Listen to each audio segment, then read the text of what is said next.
Good morning mga kahalaman! Naglinis po ako dahil nakita ko ang dami na pong mga tuyong dahon. So naisipan ko, i-share ko na rin po sa inyo para ma-update din po kayo dito sa ating rose cabbage na tumatangkad na kulay green. Marami po ako ditong nadisgrasya habang naglilinis po ako. Nasipit ko nito yung iba nating rose cabbage do sa ilalim. Ito po yung mga pups na nasipit ko ganyan habang tinatanggal ko po yung mga tuyong dahon ay natanggal po sila. Air dry ko na lang po ito. Itong sipit na to marami to nadidisgrasya parati. Pag hinihila ko pong ganon ay tinatamaan siya. Ang tatangkad na po ng ating rose cabbage dito. Ito pong mga dahon niya ay mabababa lang. So naka-flat lang po sila dito sa ating soil mix. Mababa lang. Ngayon po matangkad na mga kahalaman, no? Lalo na po nung natanggal ko yung mga tuyong dahon, lumabas po yung pagkatangkad nila. Itong pups na to, madali lang mabuhay po. Sipit ko yan, may ugat na siya. So, igaganyan ko lang dito.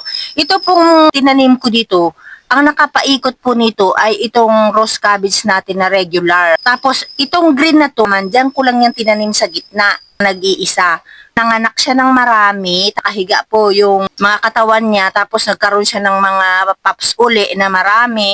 Ang naging sanga po, laki na, tapos humiga na sila, tapos nagkaroon uli ng mga another pop sa gitna. Ganun po ito, kaya maganda rin po itong rose cabbage na green. Tangkad na po nung pinaka-mother plant. Tapos ito yung unang naging anak niya.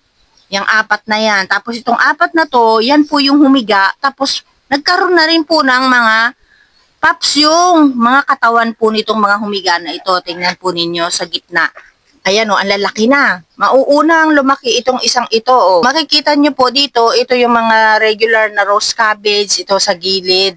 Ayan o, tinamnan ko kasi dito sa mga gilid. O, to, lumalabas na po. Tingnan po ninyo, mahaba yung katawan niya, mga kahalaman. O, papunta rito sa labas. O, tapos ang dami niyang mga pups dito. Hindi lang po isa, napakadami po. Ang ganda niya, mga kahalaman. Bukod po sa marami ng tumubong pups, another pups na naman po. Ito na yung pinicturean ko na ipinost ko. Ito yung mga naunang babies niya o pups niya. Ngayon, meron na naman pong bago. Ito ay makikita niyo yung mga maliliit. Ayan o, ang dami niyang maliliit o. Yan, yung kanyang mga bago ngayon. Ay, ako nakakatuwa po itong alagaan. Hindi po ako nagkaroon ng ganito nung mga nakaraang taon eh. O, buti na lang meron po ako ngayon. Ang ganda niya mga kahalaman. Yung binlag ko rin pala na nandun sa mahabang pot. Puputulin ko na po yung pinakasanga niyang malalaki kasi di ba po nung pinakita ko sa inyo maraming mga maliliit na pups. So yun, tatanggalin ko yung malalaki na para palakihin ko naman yung mga maliliit doon na tumutubo. Tapos ipropa na lang natin para dumami uli siya. Tsaka hindi siya mahirap alagaan po. Oh. Tinitingnan ko lang, nakapag-dry na po yung soil niya ay dinidiligan ko na siya. Tuwing humahaba po siya, doon siya nagkakaroon ng maraming pups. Kaya magandang humaba siya ng humaba para magkaroon ng pups. Ito naman po, yung ating regular rose cabbage naman, ay siyempre marami din pong pups. Pero hindi po katulad nito na napakabilis pong magkaroon ng pups at napakabilis tumangkad. Ito naman po, madami din pong magbigay ito. Yun nga lang po talaga may pagkakaiba sila. Po, tangkad na nung pinaka-mother plant po niya. Tapos ang dami-dami pa pong sumisibol na mga pups. Ang ganda talaga nito alagaan. Ang tatangkad na po ng katawan nila mga kahalaman, no? Ayan, masisilip ninyo dyan sa ibaba. Makikita ninyo yung mga katawan nila mga kahalaman na matatangkad na po sila.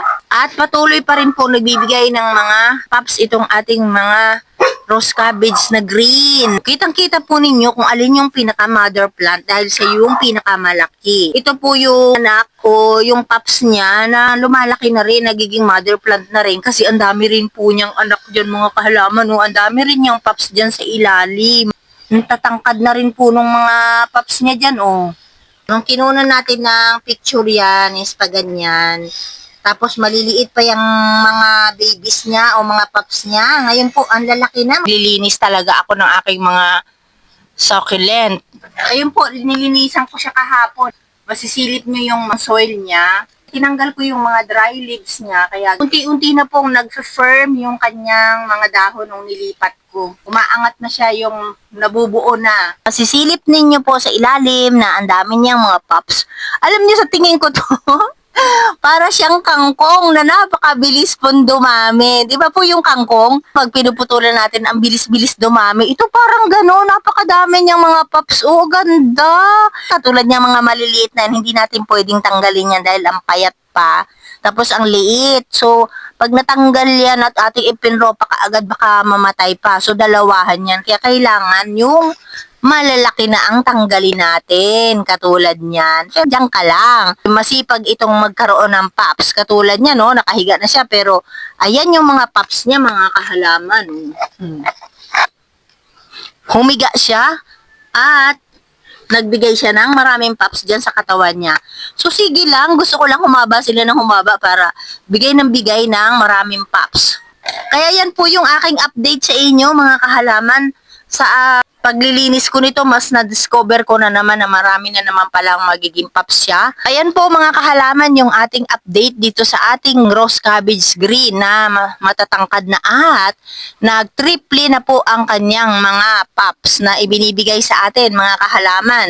Ito tingnan po ninyo, matangkad siya tapos ang payat do sa puno. Pero wala siyang pups kahit isa, mga kahalaman, oh.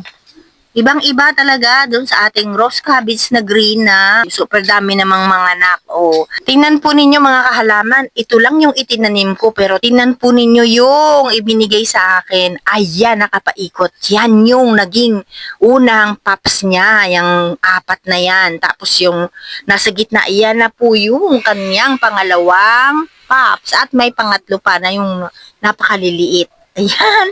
Ayan po mga kahalaman ang ating share. Happy gardening! Be happy mga kahalaman sa ating pag-garden. Thank you for watching.